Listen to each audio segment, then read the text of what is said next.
Hi everyone, this week's Parsha is Parshat Shelach.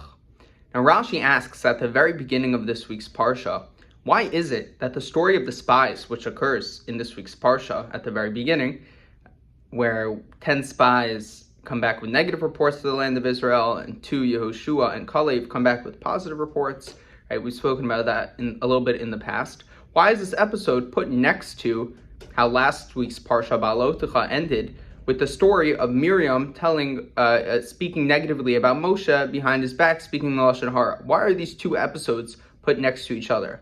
Well, Rashi answers that basically the Meraglim, these spies that went into the land, didn't learn their lesson. They saw what Miriam did, that she spoke negatively about Moshe, and she shouldn't have done that, and they ignored the message there, and they carried on to then speak Lashon Hara, this negative language about the land of Israel, which also applies, you could speak negatively about people and about lands, nations, etc.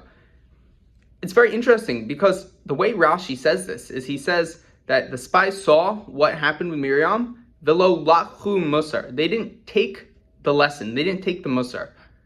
And it begs the question, don't you learn a lesson? What was Rashi saying? Take the lesson, right? What's going on here? He's using that language.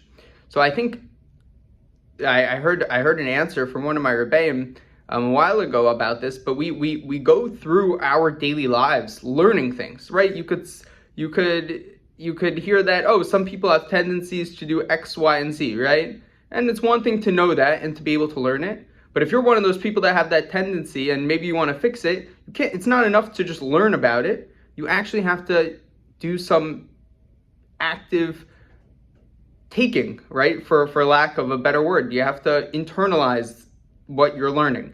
And I think that's exactly what Rashi is saying here, that it's one thing to have seen Miriam speak negatively and see the repercussions, but it's another to internalize that and be able to then base your actions off of everything else you're learning, hence the word take, lachu. So my bracha for everyone this week is that we're able to go about our lives not just learning things, but also internalizing them, taking them with us. And with that, I wish you all a Shabbat Shalom.